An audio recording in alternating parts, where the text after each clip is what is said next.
talk about some of the things that he is working on, and that is know your rights in terms of children who are diagnosed with disruptive behaviors. Dr. Umar, I got you back in the hot seat. How are Peace you? and Black Power, Sister Ann. I'm glad to be back on the Power Hour. Thank you so much for having me back in studio with you, Queen.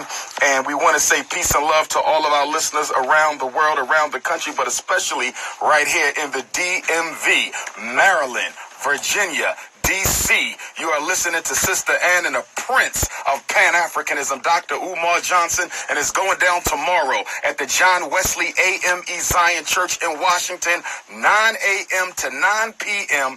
National Black Parent, first time ever, Know Your School Rights Training Tour. If you want to know how to fight back against special ed, fight back against autism, fight back against the learning disability, fight back against full-time special ed, if you want to know the definitions, the federal rights, how to read a psych report, how to understand an IEP, you need to be at John Wesley Church tomorrow. Get your tickets, drumarjohnson.com, one time and one time only. Well, this is going to be a real easy show for me because I'm very comfortable with you doing a lecture. Cut it out. I'm out. He's got the board. If anybody gets hung up on, it is not me. He's looking at it. I'm sitting over here. I'm going to put my Facebook page on live. So if you have questions, I can ask them. Call me right now. Last week, you guys had a lot of problem hearing what the callers were saying. If you have any problems like that, right now, I'm going to let the engineer know so we can get her right on board so we can fix all the issues. So, Dr. Umar, give us a taste of what you'll be talking about. So everyone tomorrow, Sister Ann is going to get a packet. I call it the training packet, the Black Child Liberation Packet. And in that packet is approximately 15 to 20 different documents that we're going to go through tomorrow morning, beginning at 9 a.m. And we will literally go almost to 9 p.m. Last week, we were in New Orleans, and we literally went to 8:30 p.m., and I still didn't get through all of the information. So we're going to talk about FERPA, the Family Educational Rights and Privacy Act. What is FERPA? What rights do parents have with regard to student records, to getting copies of their child's records, and to getting unfavorable information removed from that record? We're going to talk about vaccinations. What are the 18 states where you do not have to vaccinate your child for public or charter school education? We're going to talk about the 504 plan. A lot of our parents got kids who are diagnosed with ADHD. And even though I do not agree with ADHD, it does not exist in my professional opinion. It is nothing but a Wall Street drug company hoax. But if your child has the diagnosis, why not get him a 504 plan instead of an IEP? And although you need a disabling condition to qualify for a 504 plan or an IEP, what are the differences? And how can a parent make an informed decision as to whether or not they should get their child an IEP or a 504 plan? We're going to talk about all of the 13 federal special ed labels, Sister Ann, which are autism, learning disability, emotional disturbance, intellectual impairment, speech and language impairment, deaf children, hearing impaired, deaf and blind, orthopedically impaired, somatic brain injured, multiple disabilities, and the list goes on. And we're going to talk about FAPE. What is FAPE?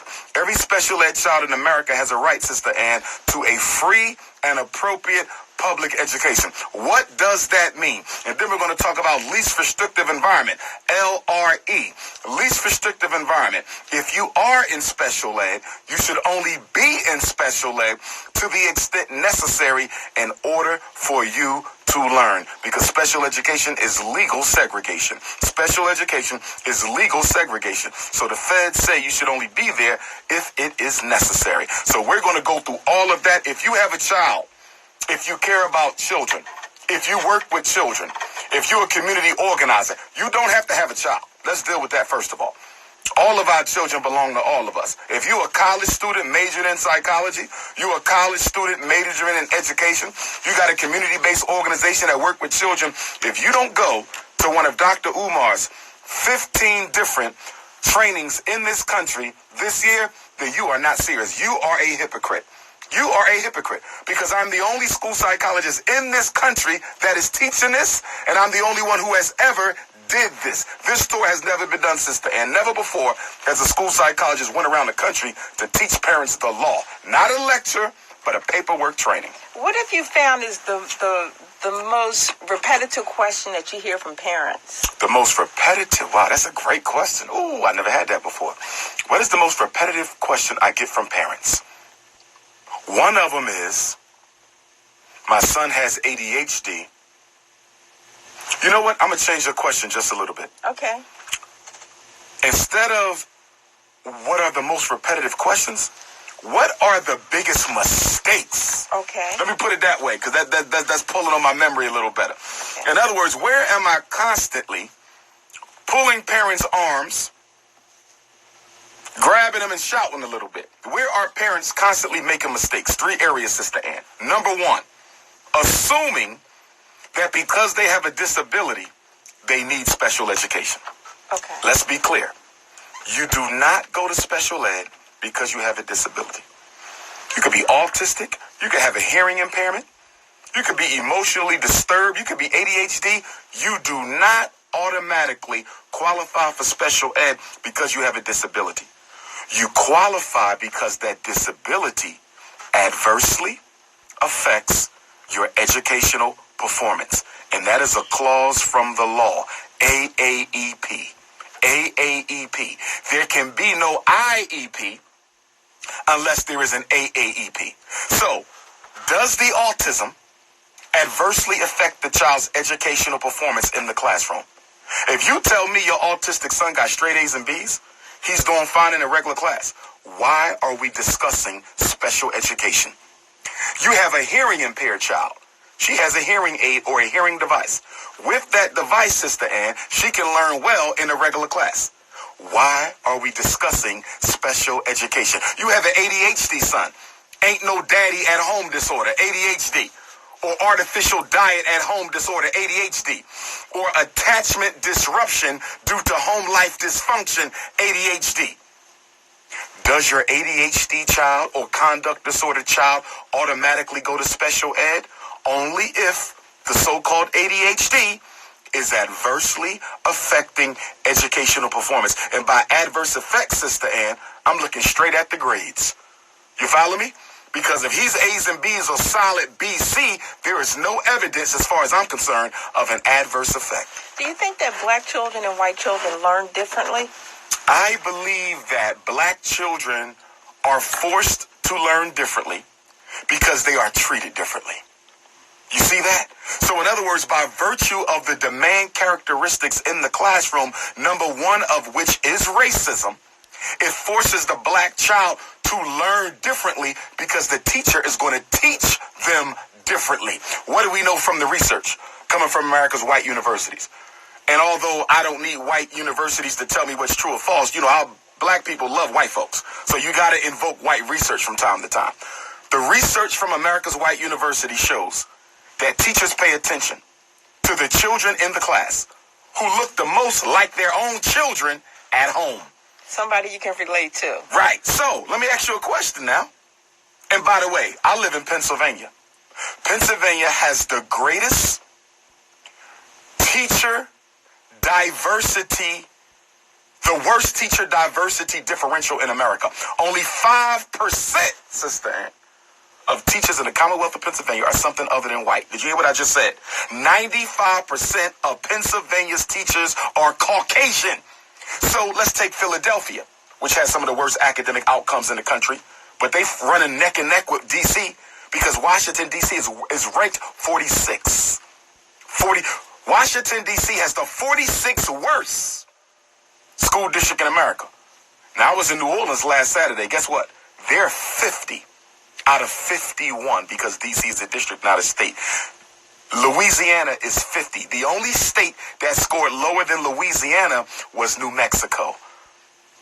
Look at that. Look at that. So when we talk about parents needing to come to this training, I don't think they quite get it. If you in Baltimore and you not there, you better have a good excuse. If you in Richmond or Hampton or Norfolk and you not there, you better have a good excuse. If you in Anne Arundel County and all these little suburbs, Prince George's, and you don't know what to do to save your child, if you're not there tomorrow, no excuses, because I'll be able to say, Sister Ann, I came but you chose not to take advantage of it. So number one, putting kids in special ed who don't have disabilities. Number two, not keeping track of your own suspension days yourself. Keeping track of your child's suspension days yourself. And what I mean by that, Sister Ann, is principals are slick. I'm a certified school principal. We're slick. Now, why do you say that? Because I'm thinking now he's putting the principals out there. I'm putting the principals out there. You were a principal. I were a principal. That's right. Okay. And we'll be again once we get the school up. Principals know that special ed kids can only be suspended 10 total days out the whole school year, Sister Ann. Regular ed kids can be suspended 10 days at a time. I want you to get the difference because people confuse it. You're in regular ed, I'm in special ed, right? They can suspend you 10 days every time you get suspended. So you could get suspended 10 days in September, 10 days in October, 10 days in November, right? You can end the school year with 50 days of suspension. It's not against the law because they didn't go past 10 days per incident. But guess what? I got ain't no daddy at home disorder. You can only suspend me 10 total days. You know what that means? If I was suspended 2 days in September, you down to 8. If I was suspended another day in November, you down to 7. 2 more days in December, you down to 5. So guess what happens? Next time I get in trouble, a big fight, you want to suspend me for 7, you can't. Because I only got 10. Now let me clarify. When I say you can only suspend a special ed kid 10 days, it doesn't mean you can't suspend them beyond 10, but you must go through a process that the federal government mandates, and it's called manifestation determination. And in a training packet tomorrow, we're going to go through the manifestation determination process. And they keep their packets, by the way. This stay with them for the rest of their life. They're just not allowed to give it out. All manifestation says, Sister Ann, you cannot punish kids on behavior related to their disability. We're going to give you 10 days, right? But after those 10, you cannot suspend children for behaviors related to their disability. So guess what? If I'm diagnosed with conduct disorder, that means I beat kids up. I got conduct disorder. You've already maxed my 10 out. It's April 1st. I'm maxed. So we got to go through the whole spring and summer, Sister Ann, and you ain't got no more days to get me. Yeah. So if you want to remove me again, you got to call my mama in, and the IEP team got to have a meeting with my mama, and we got to decide whether or not Dr. Umar fighting was a manifestation. See that? Manifestation of his disability. Of course it is. I'm conduct disorder. You know what that means? They cannot move me. Most black parents don't understand the behavioral limitations of suspension when it comes to black children. That's why they need the training. And number 3, getting children beneath the 4th grade evaluated for learning disabilities. That might be number 1. Getting children under the 4th grade evaluated for learning disabilities. And the reason for that, Sister Ann, is you can't prove a learning disability. I'm a master certified school psychologist. You can't prove a learning disability. It is only our conclusion. It is only the school psychologist's opinion. It is only a working hypothesis. There's no blood test. There's no urine sample. There's no MRI. There's no X-ray. There's no CAT scan that can prove a learning disability. Stop getting 5, 6, 7, 8, and 9-year-olds tested for learning disabilities when you know they nothing but lazy disabilities. Wow. You know, it's interesting because I find that some of the children today, they seem to be really quite genius. I have I have a sister with a grandchild that is just amazingly brilliant. And I worry about them because I know that most of these boys that are going to go into these schools are going to be taught by predominantly white female teachers. Are you saying that they can't learn from them or they're not relating to them? Just unpack that a little bit. Let's look at the conditions. And your board's starting to light up. Uh-oh. Wait a minute. That's going to be little people. That's him. You want me to take one or hold them off for right now? Let's finish your thought. Let's finish the conversation. Yes, it's only 2. It's only 2 for right now. Okay. The conditions for learning. I got to trust my teacher. I have to feel like my teacher genuinely cares about me. I have to feel like my teacher loves me. I have to trust my teacher. I have to feel like they care about me. The lessons must be interesting. They must catch my attention. And this is where the teachers are very, very poor at, Sister Ann, because you know what they do? They take last year's lesson plans and try to use them to teach this year's children. Here's what I always tell teachers when I do my teacher in services, right? Children will put as much effort into the lesson as you put into the lesson planning. Let me say it again, and I hope my teachers is listening. I hope the white ones is listening, the black ones, the Arabs. If you teaching black children, I want you to hear this.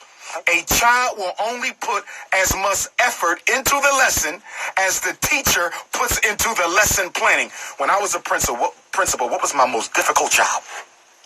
My most difficult job, Sister Ann, was getting teachers to take lesson planning seriously. They don't. And guess what else? And I know this for a fact because most of my friends are principals. Principals rarely, if ever, review lesson plans.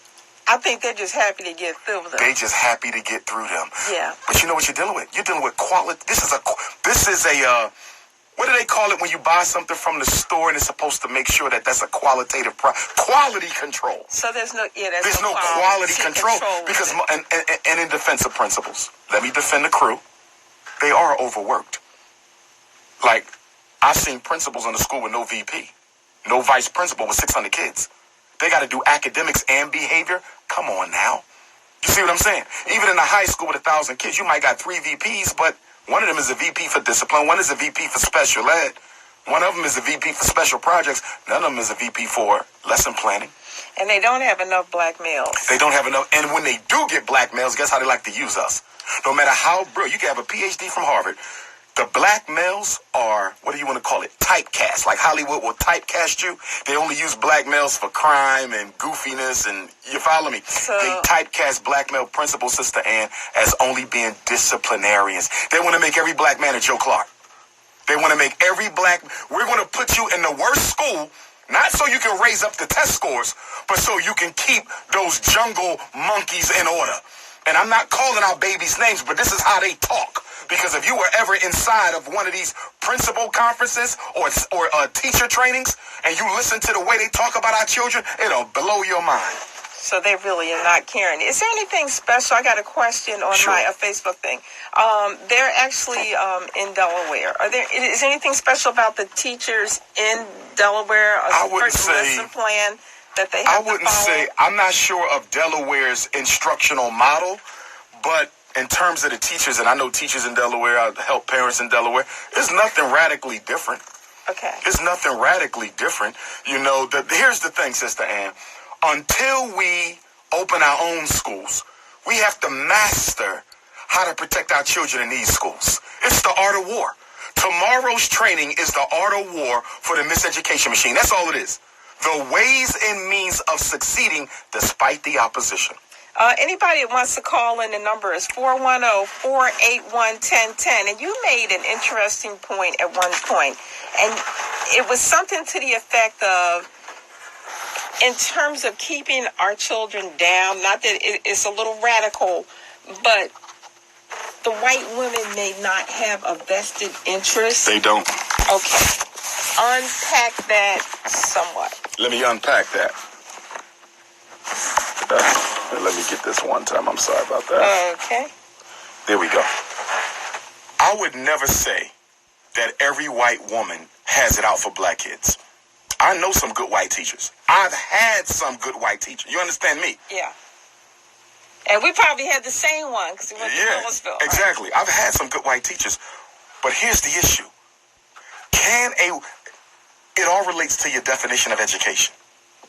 In order to answer the question, can white teachers teach black children? I first have to ask you, what is your definition of education? If your definition of education is reading, writing, and arithmetic, yes, they can.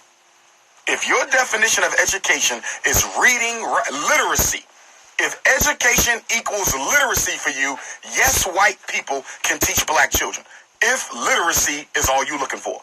But if you are looking for the bolstering of self-esteem, the fostering of self-confidence, if you are looking for a black child to develop the resolve to be able to succeed against the odds, the biggest odd being racism, white teachers cannot teach black children how to survive, because a victim of racism cannot ever be properly educated by a perpetrator or beneficiary of racism, because they cannot understand the bottom of the apple from which you're forced to chew. And you can't totally understand the top of the apple from which they're able to see. Only someone who has walked the life of a black boy or girl can prepare a black boy or girl for success. So you can use them for certain subjects, Sister Ann. I'm not saying they can't be in a black school, but I'm saying if your end product is a self-loving, self-respecting, committed to the black community, nation-building, pan-African, unapologetically African student, white people cannot produce that for you. My God. Well, let's take a call, because I know that, and you just got the lesson on the board. I didn't. So all right, let's go to the phone lines. We got Brother Carlos. You are live on a Power Hour with Sister Ann and Dr. Umar. How we doing today? Brother Carlos? Brother Carlos? Uh-oh. Turn my phone line on. How do I do that? Let's get the engineer in here. Hit on with a phone on. Hit on with a phone on. Where I see phone? Right here? Let's see. Brother Carlos. Hello. Yes, there we go. How you doing, Brother Carlos? Good Garvey there. You're live with Sister Ann. Make sure you say good morning to the Queen. Oh, yeah. Good morning, Carlos. What's on your mind, brother? Thank you for bringing Dr. Umar back on. I listened to all of your tapes and stuff like that on YouTube and from the Breakfast Club, and I agree so much with what you have said. You had mentioned that Washington, D.C. is number 46. I want to ask you, where is Baltimore? That's my first question. Maryland, I believe, if I'm not mistaken, Maryland isn't much better than Washington. They're right around the general area. I got to double check that list. Okay. I only paid attention to where my trainings were, but I can go back to that list and check it out. Okay. My second question, have you heard or read about the ghost charter schools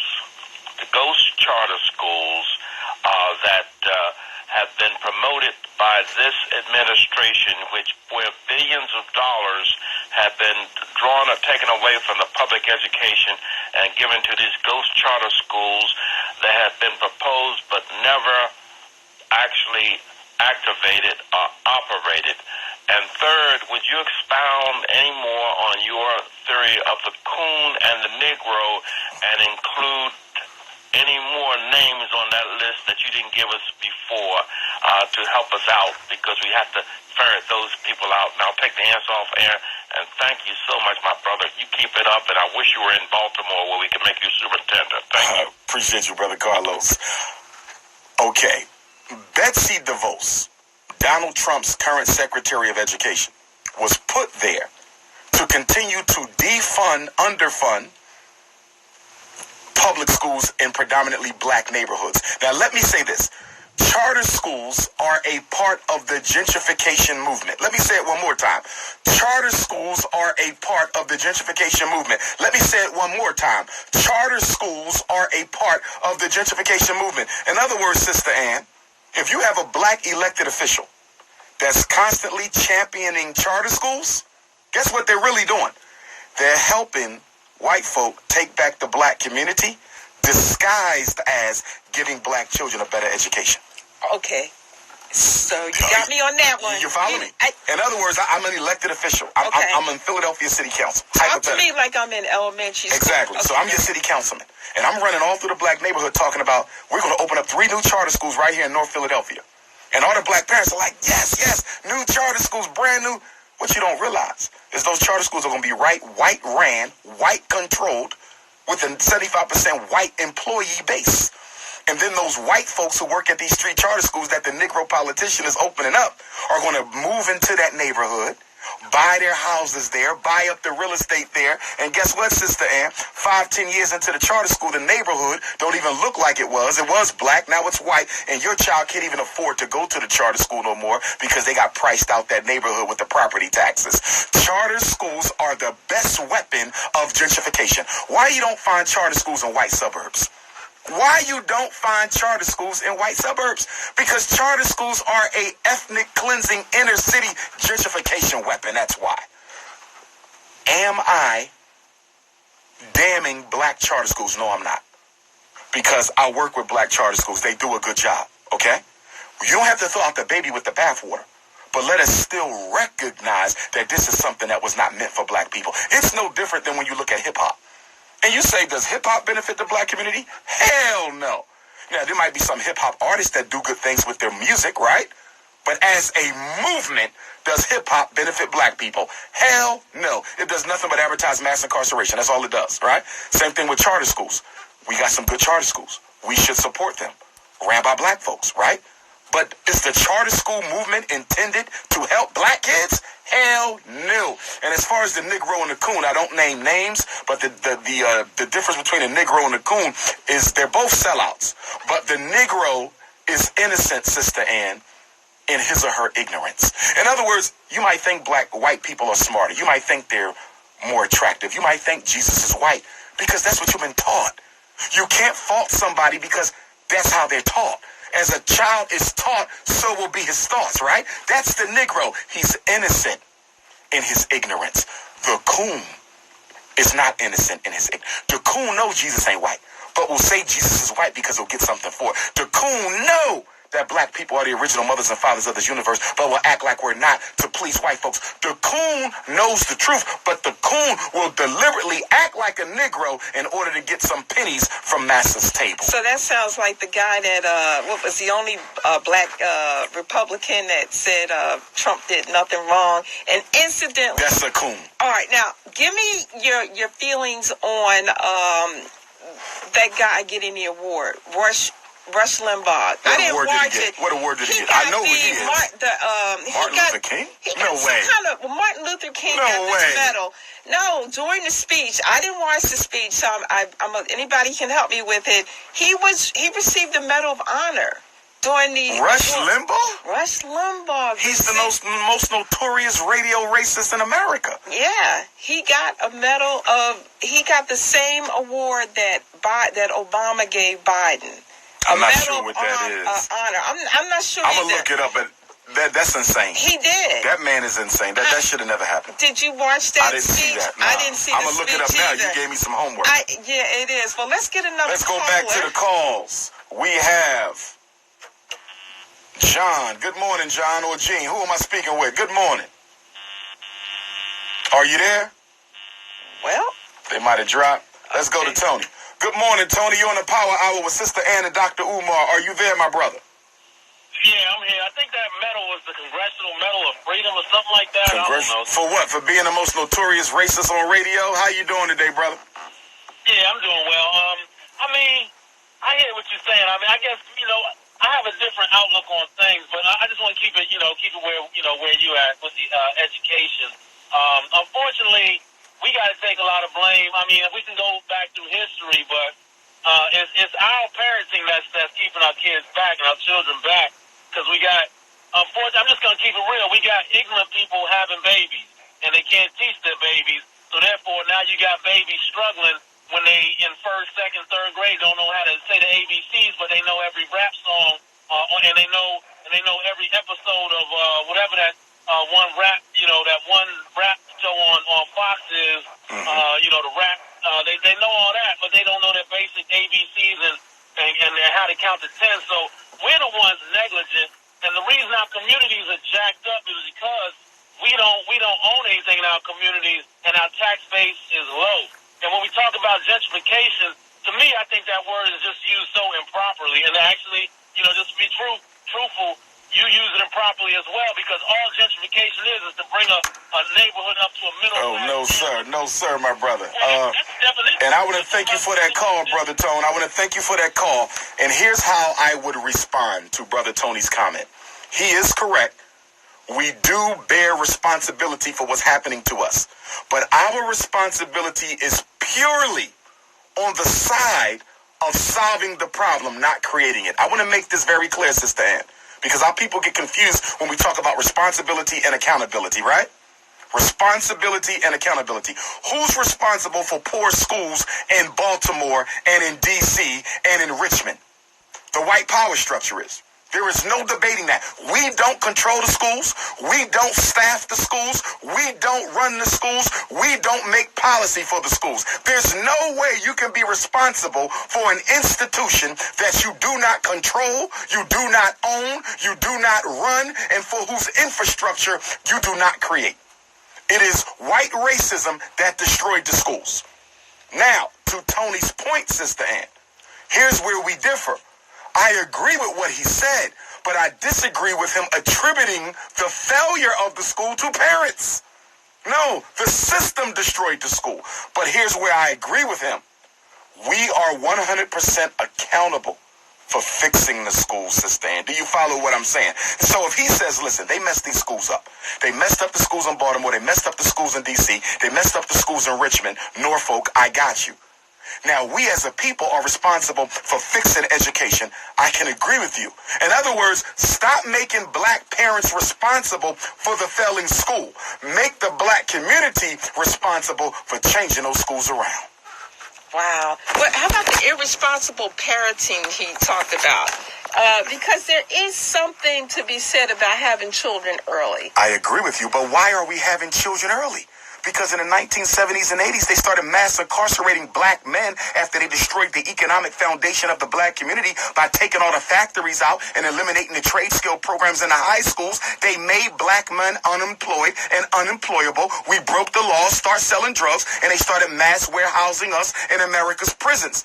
There would be no teenage pregnancy crisis if there was not a black male mass incarceration crisis.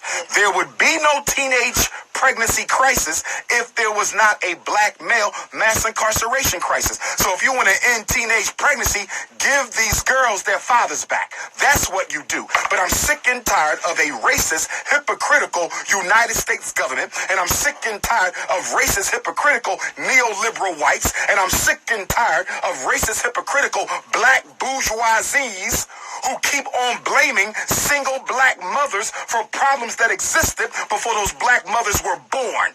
You see, if you want to end teenage pregnancy, take the black fathers out of the prison and put them back in the home with a livable wage job. If Barack Obama could bail out Wall Street, if this man can bail out filthy rich white males as his first act of office, why can't we bail out black men from prison and bail them back into the lives and homes of their women and children? The government created this problem. Don't blame black women and don't blame black men. The government did this to us. But yes, we are responsible, as the most honorable Marcus Messiah Garvey would say, for solving our own problems ourselves.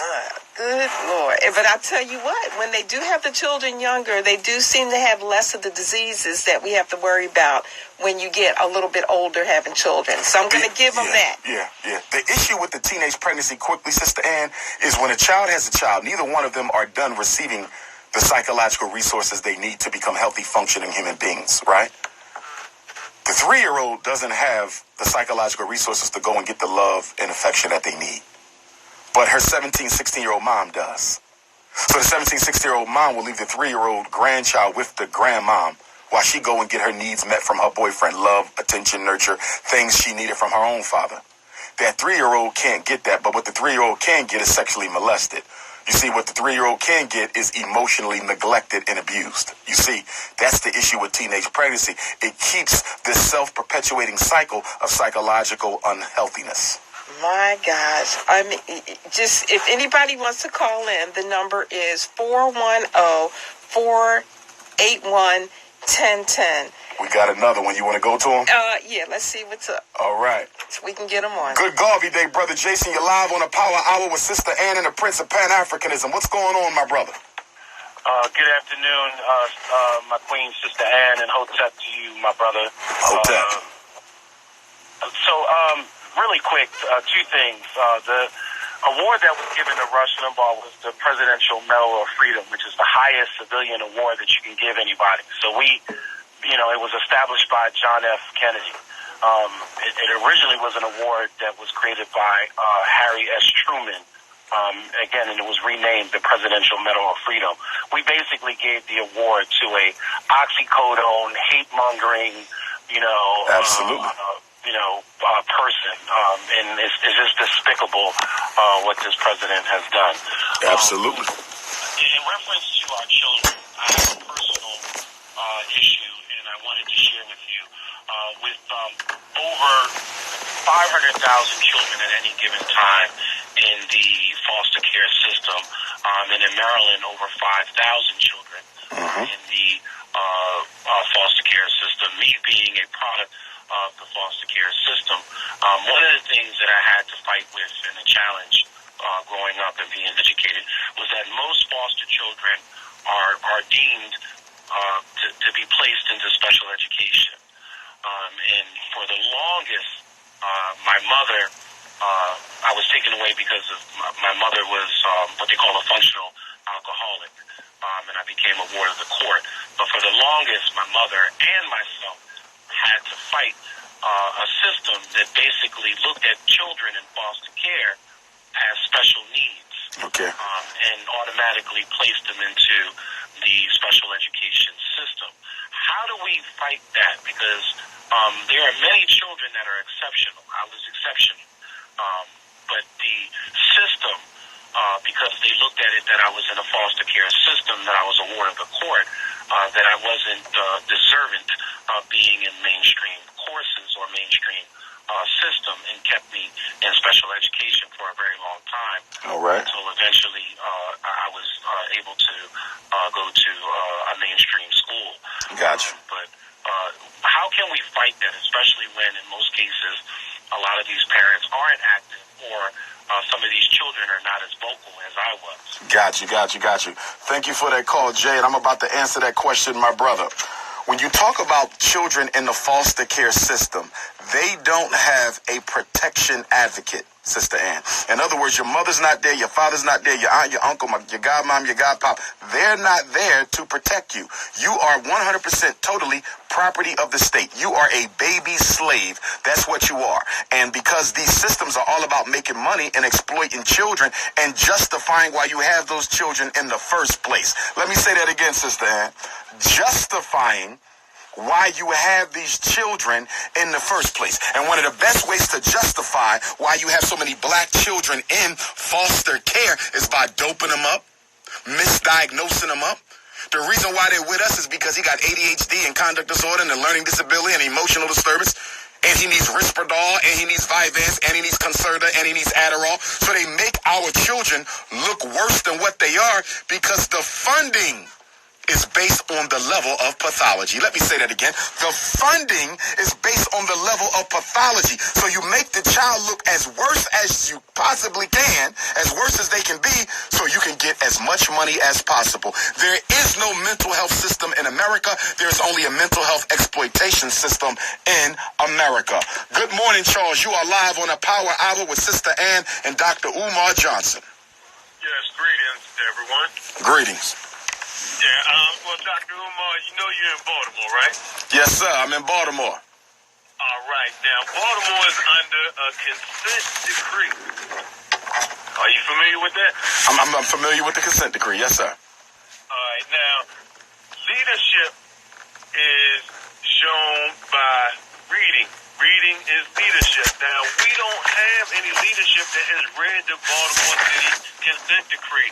Have you read the Baltimore City consent decree? I haven't read the consent decree for Baltimore, but I read plenty of them around the country. All right, well, I would like for you to read the Baltimore City consent decree, and next week we can talk about it. Got you. No problem, my brother. Thank you for that call, Brother Charles. One love, brother. Good morning, Queen Sister Shelley. You are live with Sister Ann and the Prince of Pan-Africanism on the Hour of Power. How are you, sweetheart?